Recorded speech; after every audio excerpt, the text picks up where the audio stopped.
안녕하세요, 여러분. 한줌 지식입니다. 요즘 하루하루가 왜 이렇게 피곤한 걸까요? 조금만 움직여도 피곤하고 자도 잔 것 같지 않고 이런 생각들 자주 하시지 않나요? 서울 마포에 사는 74세 김영자 어르신이 그러셨습니다.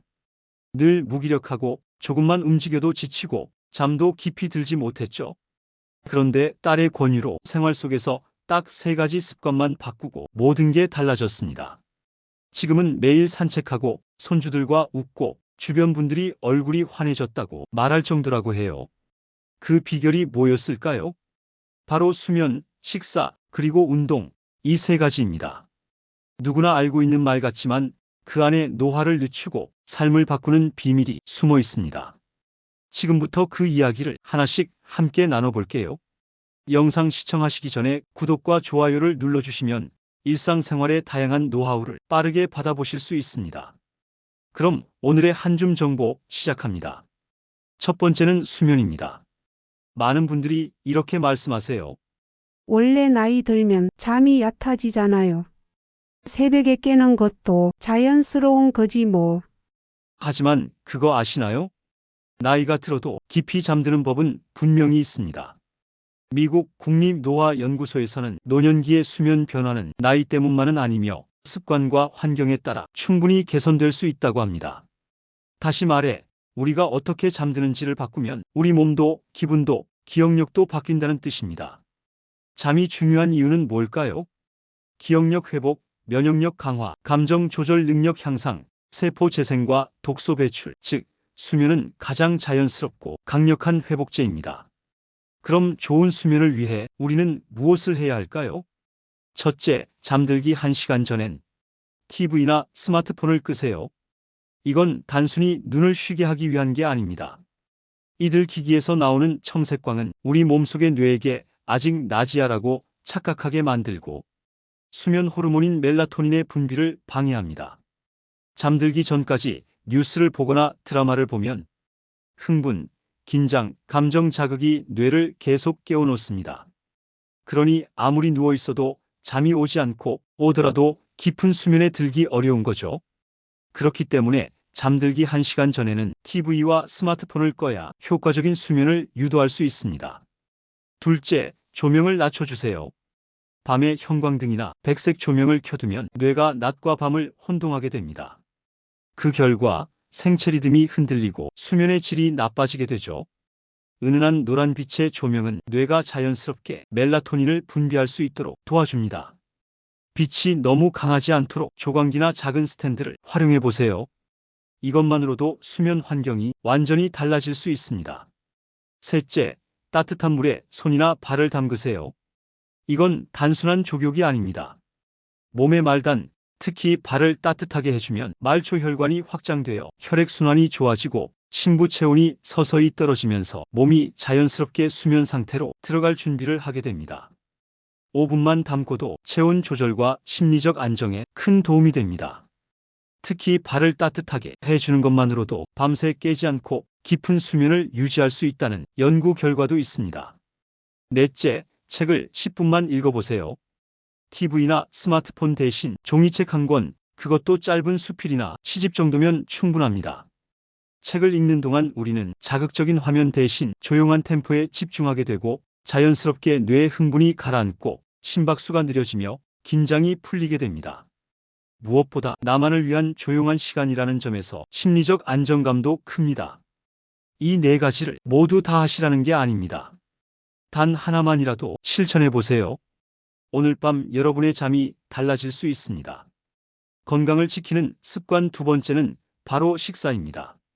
치킨도 맛있고 떡볶이도 먹고 싶어. 나이 먹는 것도 서러운데 먹지 말라는 게 너무 많은 거 아니야? 물론 맛있는 건 좋죠. 하지만 맛있다고 다 좋은 건 아닙니다. 하버드대 장수 연구팀은 채소나 생선, 통곡물 위주 식단을 유지한 노년층이 심장병, 당뇨, 치매 발병률이 낮았다고 밝혔습니다. 특히 정제된 탄수화물과 가공식품, 흰쌀밥, 흰빵, 과자, 소시지, 햄 같은 음식은 우리 몸속에 만성염증을 유발하는데 이게 바로 노화의 촉진제가 됩니다. 그렇다면 어떻게 바꿔야 할까요? 첫 번째, 흰쌀밥보다 현미밥을 추천합니다. 현미는 껍질 속에 식이섬유, 미네랄, 비타민 B군이 풍부해서 소화가 천천히 되며 혈당이 급격하게 오르지 않습니다. 즉 먹고 나서 더 천천히 배가 꺼지고 피로도 덜하죠. 두 번째, 고기보다 생선, 특히 등푸른 생선을 먹는 것입니다. 고등어, 꽁치, 정어리 같은 생선에는 오메가3 지방산이 풍부해 뇌 건강, 심혈관 건강, 염증 감소에 탁월한 효과가 있습니다. 일주일에 두세 번만 먹어도 충분히 효과를 볼 수 있어요. 세 번째, 국이나 반찬에 나물을 자주 사용하세요. 나물은 열량은 낮지만 비타민, 칼륨, 마그네슘 등 미세 영양소가 풍부해서 노화로 인한 세포 손상을 막는 항산화 작용을 도와줍니다. 네 번째, 유산균 섭취를 챙기세요. 김치, 요구르트, 청국장 같은 발효식품은 장내 유익균을 늘려 장을 튼튼하게 하고 면역력을 강화합니다. 특히 장은 제2의 뇌라고 불릴 만큼 기분과 직결된 기관이기도 하죠. 김영자 어르신도 식사를 이렇게 바꾸고 나서 속이 덜 더부룩하고 체한 날이 없고 얼굴색도 맑아졌다고 하셨어요. 자연식을 먹는다고 무조건 생채소만 먹는 게 아닙니다. 익히고 조리하고 국으로 끓이더라도 기본 재료만 건강하게 바꾸는 것, 그게 가장 현실적이고 지속 가능한 방법입니다. 건강을 지키는 마지막 세 번째 습관, 바로 운동입니다. 운동이 몸에 좋다는 건 알지. 근데 귀찮고 무릎도 아프고 괜히 움직이다 다치면 더 고생이야. 그럴 수 있어요. 그렇지만 여러분, 운동은 몸만을 위한 게 아닙니다. 운동은 뇌의 해마를 자극합니다. 해마는 기억력, 감정 조절, 스트레스 반응을 담당하는 중요한 뇌 부위예요. 미국 CDC 자료에 따르면 일주일에 3번, 30분 걷기만 해도 치매 위험이 35% 줄어든다고 밝혔습니다. 그럼 어떤 운동이 좋을까요? 첫째, 걷기 운동입니다. 매일 30분이 어려우면 10분씩 3번 나눠도 좋아요. 특히 햇볕을 받으며 걷는 건 비타민 D 합성에도 도움이 되니 우울감 예방에도 탁월합니다. 둘째, 제자리 움직임입니다. TV 보면서 제자리 걷기, 팔 들기, 무릎 굽혔다 펴기 등등. 관절에도 무리가 덜 가면서 혈액순환과 심폐 기능을 동시에 도와줍니다. 셋째, 근력 유지. 집에 있는 물병이나 페트병을 활용해서 팔 힘 키우기, 의자에 앉았다 일어나기 등 간단한 근력 운동만으로도 낙상 예방에 큰 도움이 됩니다. 무리할 필요 없습니다. 규칙적이고 가볍고 즐겁게 하는 운동, 그게 가장 오래가는 운동입니다. 여러분, 오늘 이야기한 3가지 기억하시나요? 잠이 보약이다. 음식이 약이다. 움직임이 젊음이다. 이건 단순한 건강 정보가 아닙니다. 여러분이 더 적게 아프고 더 길게 건강하게 사는 법입니다. 오늘부터 딱 하나만 실천해 보세요. 그게 내일의 활력이고 1년 뒤 나의 건강이 될 겁니다.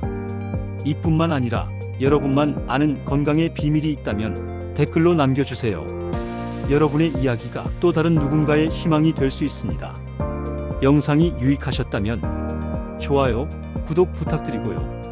다음 영상에서 또 뵙겠습니다. 지금까지 한줌 지식이었습니다.